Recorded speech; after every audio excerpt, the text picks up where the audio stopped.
Et bonjour à tous, on se retrouve aujourd'hui pour faire la vidéo bilan du mois de juillet pour mon portefeuille boursier.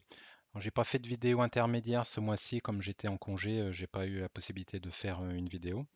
Donc on va regarder un peu ce qui s'est passé au courant du mois. Alors avant de démarrer, je ne suis pas conseiller financier, hein, mes vidéos sont uniquement à but pédagogique afin de partager mon expérience dans l'investissement.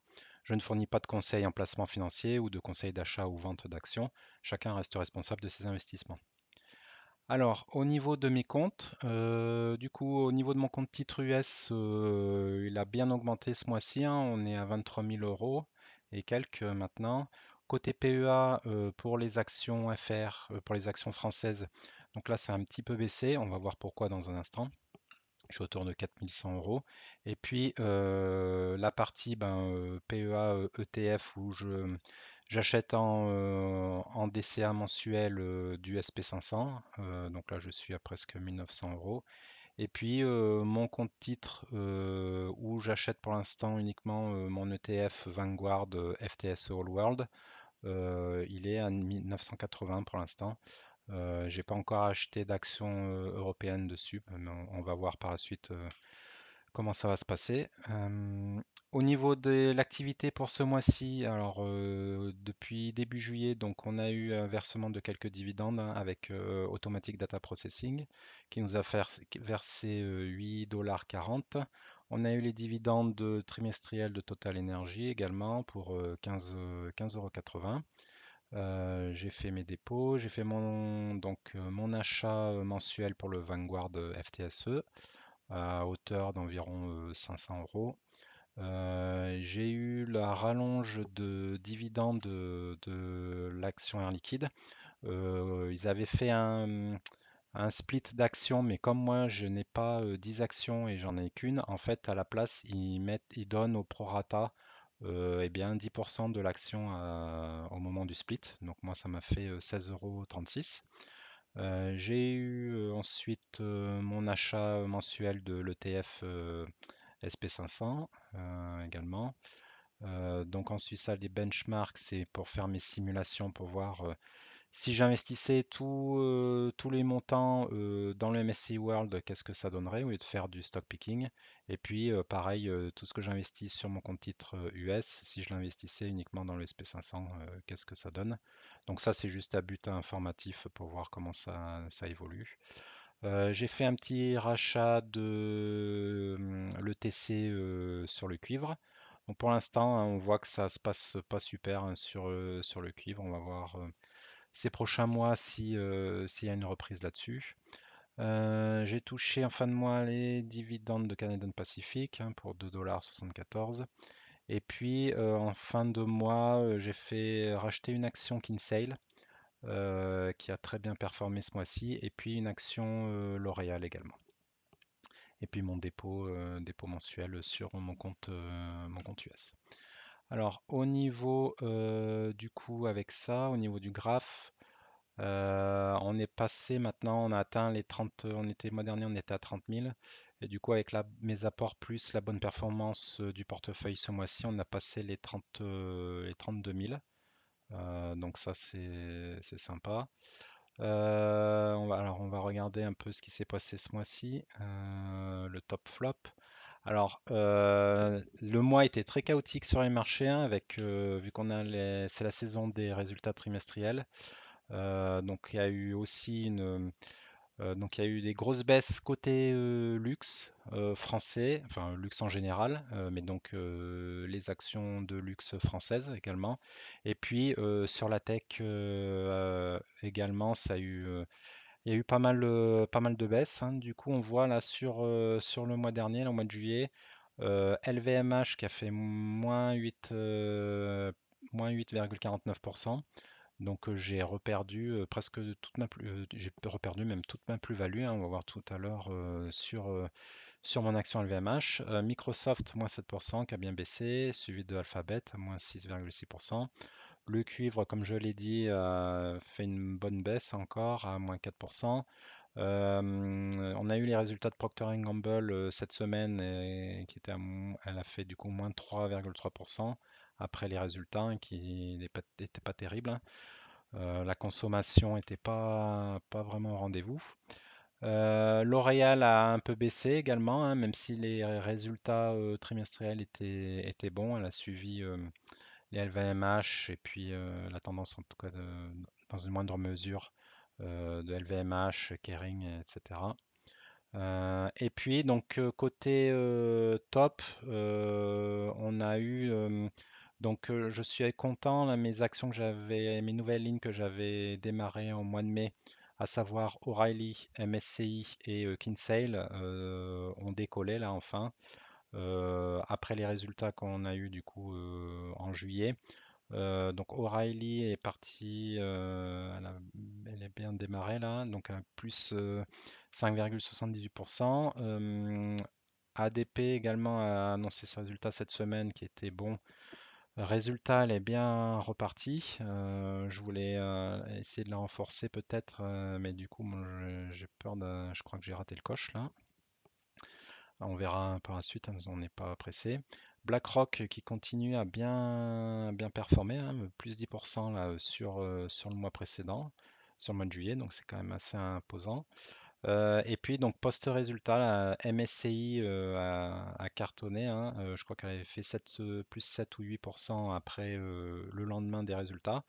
Et sur le mois, donc plus 11%, donc ça a bien fait décoller, ça a bien poussé le portefeuille, hein, puisque j'ai 4 actions, donc ça me fait à peu près 2000, 2000 euros, ouais, donc, ouais, 2200 $. Donc on va voir tout à l'heure dans mes positions, c'est un pourcentage non négligeable, hein, du portefeuille maintenant. Et puis Kinsale aussi, qui a vraiment eu de très bons résultats. Du coup, post-séance, elle a fait plus des 7%. Euh, on le voit bien là sur le graphique. Et sur le mois, donc voilà, plus 14,5%. Donc c'est vraiment d'excellents résultats sur le mois. Air Liquide également a bien marché. Elle a publié ses résultats également. Euh, je vais voir Air Liquide. Bon, je n'ai qu'une action. J'hésite à potentiellement la vendre pour rentrer une autre ligne côté US. Je vais voir ce que je fais parce que bon, mine de rien, l'action délivre quand même de la bonne performance, donc c'est un peu bête de la vendre, mais en même temps, je n'ai qu'une action pour l'instant, donc c'est pas ça qui impacte le portefeuille, hein. Donc je vais voir ce que je vais faire ces prochaines semaines. Euh, Au niveau des paiements résultats, donc au niveau des dividendes au mois de juillet, donc on a eu donc non, là on est sur l'épargne. Donc j'ai euh, mis 1500, à peu près 1500 euros là le mois dernier.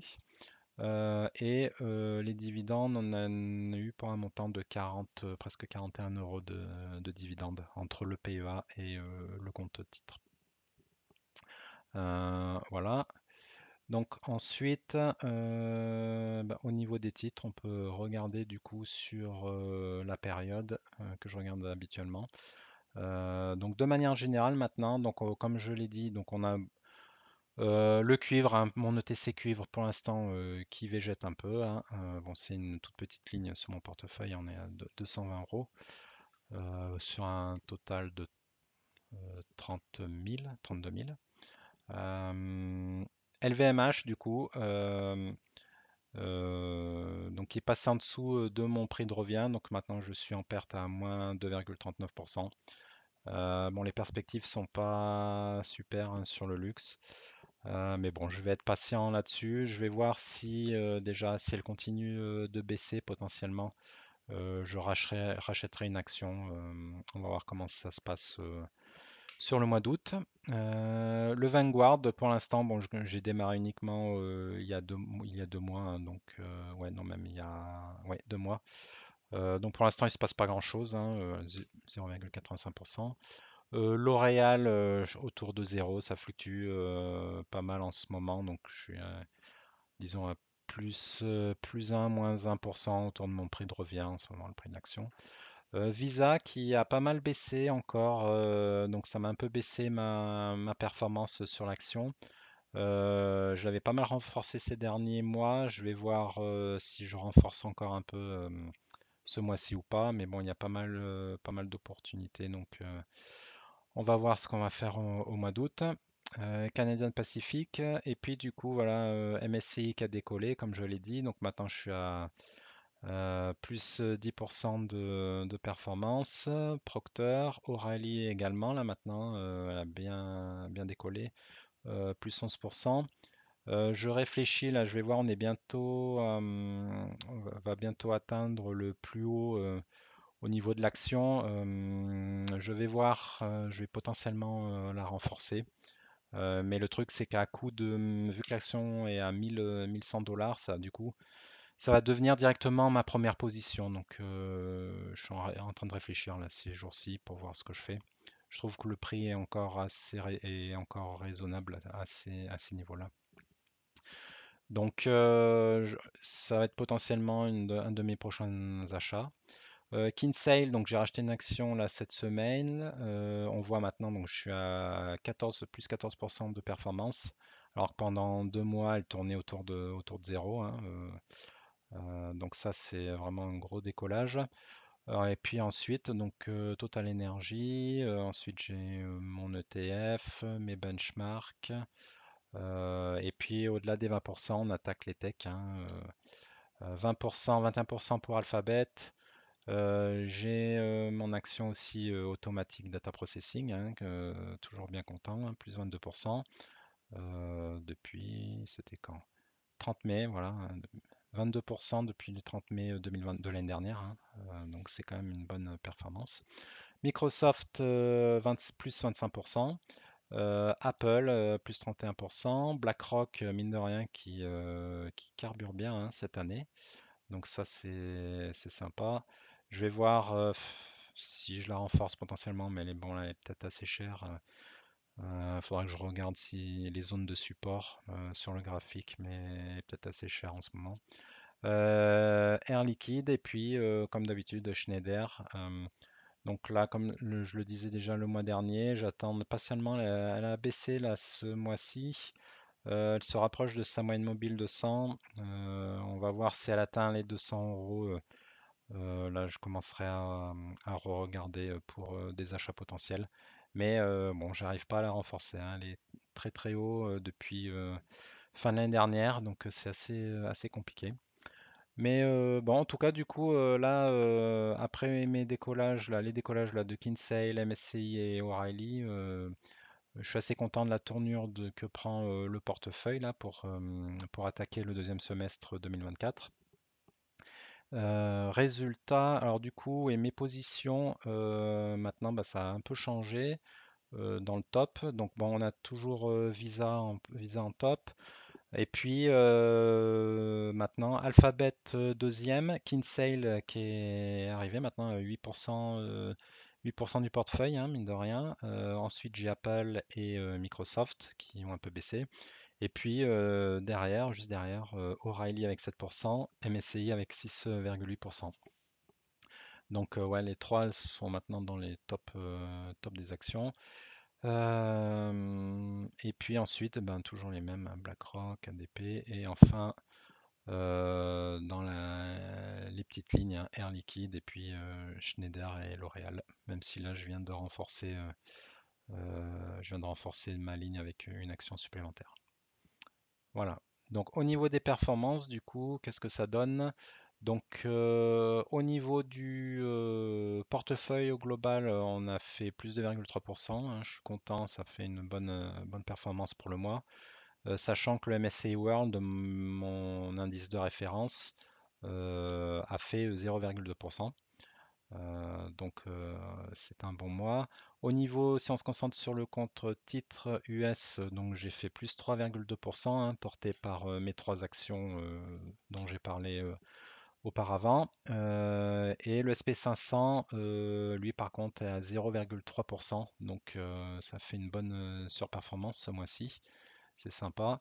Côté PEA, bon évidemment, hein, avec le luxe, avec LVMH qui a bien baissé, du coup ça m'a fait une mauvaise performance à moins 2,4 alors que le CAC 40 a fait 0,7. Mais bon, ça a de moins en moins d'impact en fait sur mon portefeuille puisque le pourcentage ma partie française est de plus en plus faible, hein, par rapport au portefeuille complet. Je vais continuer à baisser encore cette partie, hein. Je vais être en dessous des 10%, hein, pour éviter d'avoir un trop gros biais domestique. Et puis la vérité, c'est que tous les flux et les performances sont sur le marché américain en ce moment. Donc autant investir aux US actuellement, hein. Voilà, du coup, pour l'année, donc ça me fait portefeuille en performance cumulée depuis 1er janvier 2023, presque 38%, alors que le MSCI World est à 39,27. J'ai rajouté également là, ce mois-ci, puisqu'en fait, bon, je vais pas rechanger parce que j'avais commencé mes vidéos avec le MSCI World, mais en fait, en indice de référence, l'ETF que j'achète, moi, c'est le FTSE All World, donc est encore plus global que le World, puisqu'il prend en compte également tous les pays émergents, hein. Donc, dans le FTSE All World, on a la Chine, l'Inde, on a Taïwan aussi.